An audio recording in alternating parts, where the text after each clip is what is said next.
Now it's my brother's birthday, and this year he requested a lime cheesecake for his birthday cake. So without further ado, let's jump right into today's video and I'll show you how I made this no-bake lime cheesecake.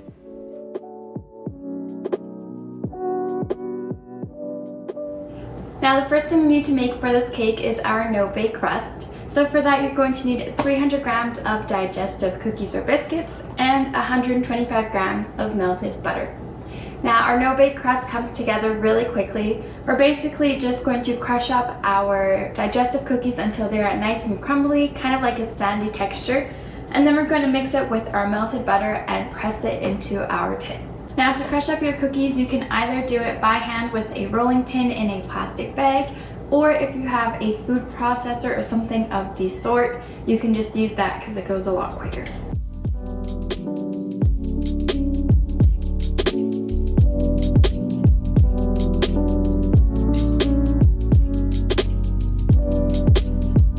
Wird jetzt einmal laut.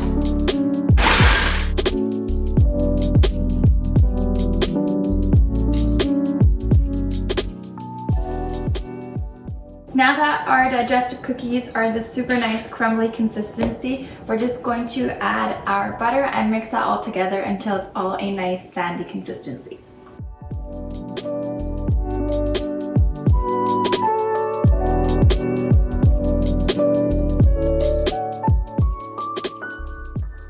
Now all that's left to do with our crust is to press it into our tin.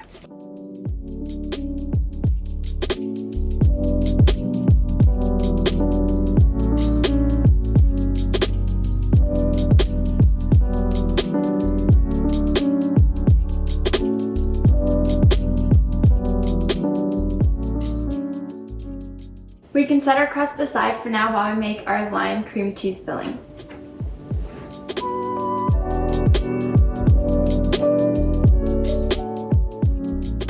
Now for the lime cream cheese filling, you're going to need 500 grams of cream cheese, 200 grams of yogurt, 300 milliliters of heavy whipping cream, a good splash of vanilla extract, 40 grams of powdered sugar, 1 package or about 8 grams of gelatin, and the juice and zest of 2 limes, maybe 3 limes. Now I'm going to start my filling off by letting my gelatin bloom with just a small splash of water.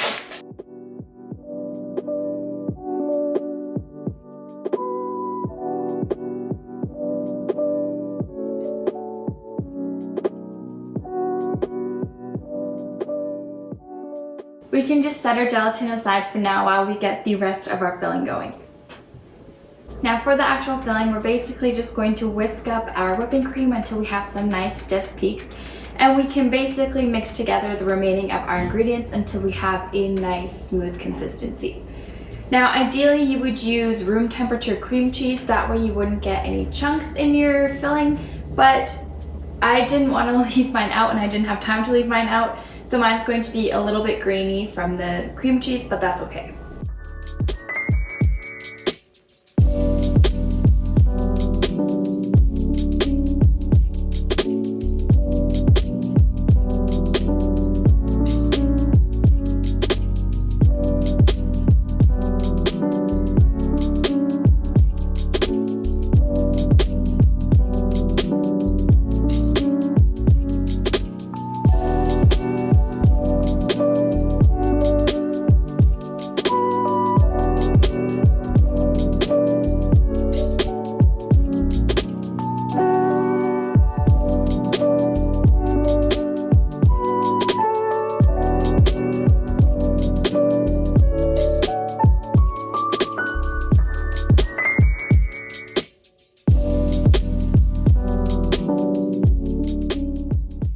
Now that all of our components are ready to go, we can move on. Now I did find that heating up my cream cheese mixture in the microwave for about 15-second increments really helped to get out all of those chunks in there because I didn't have time to let my cream cheese come to room temperature.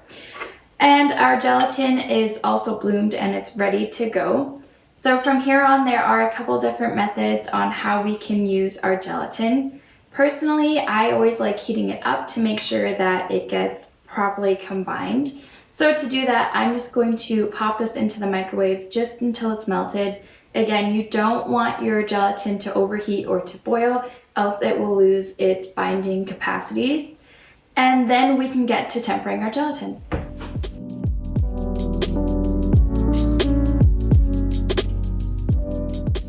Now that our gelatin is nice and melted, we're going to temper it. That basically means we're going to add little dollops of our cream cheese mixture to help bring down the gelatin temperature. If we weren't to do that and we were just going to add our gelatin right to our cold cream cheese mixture, it would instantly bind and you would get these long strips of gelatin and your actual mixture wouldn't solidify the way that you want it to do.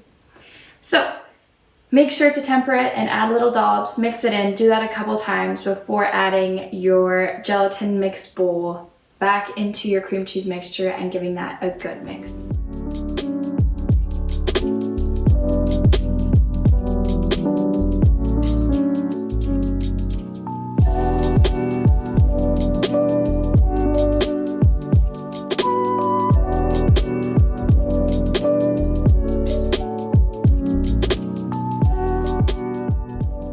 Now the last thing we're going to do is gently fold in our whipped cream.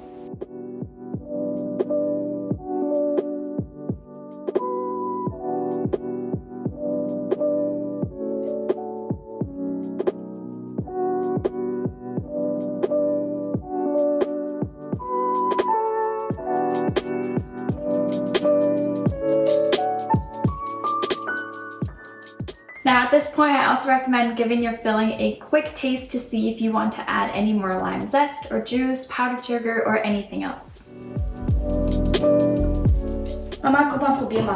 Mama and I decided we're going to add the juice of one more lime.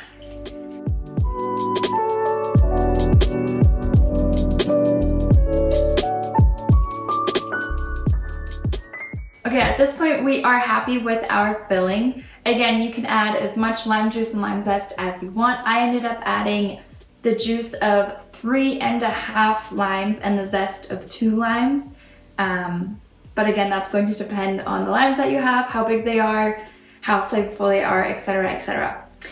Now at this point, we're just going to pour this on top of our crust and smooth it out, and then it's going to wander into the fridge.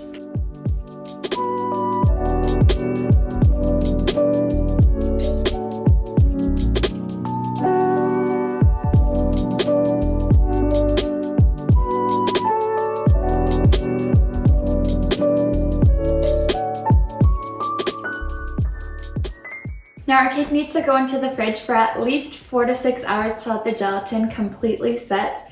But I'm just going to throw it in there, and then tomorrow morning I'm going to hopefully take it out of the cake tin in one piece without having a soupy, gloopy mess.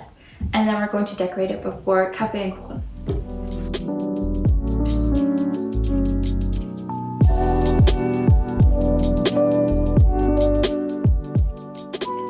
It's the next day and I managed to get the cake out in one piece, thankfully. Now at this point you can leave your cake just like this, or you can whip up some additional whipping cream and do a little bit of decoration. Now I want to decorate the cheesecake with lots of swooshes and lots of whipped cream on it. So I'm going to whip up 250 milliliters of heavy whipping cream with 1 package of vanilla sugar. Once again, if you don't have vanilla sugar, you can just as easily substitute this for a splash of vanilla extract and 1 to 2 teaspoons of sugar.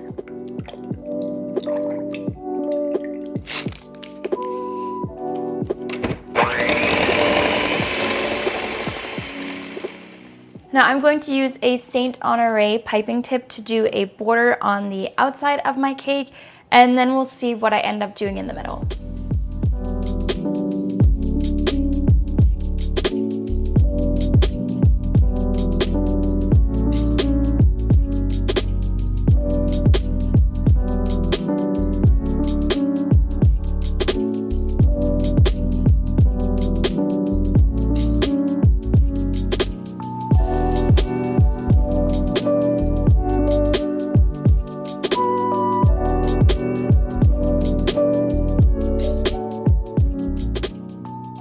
Now for the final touches, I'm going to be using some lime zest as well as some lime slices just to add a little bit more dimension to my cake.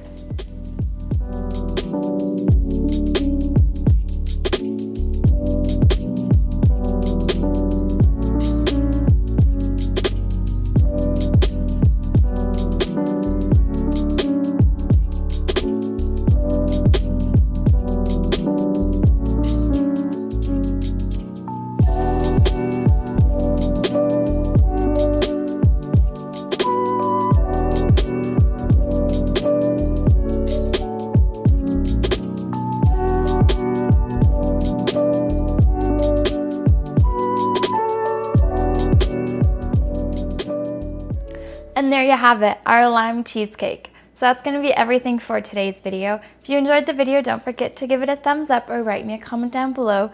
And as always, the whole recipe is going to be in the description box as well.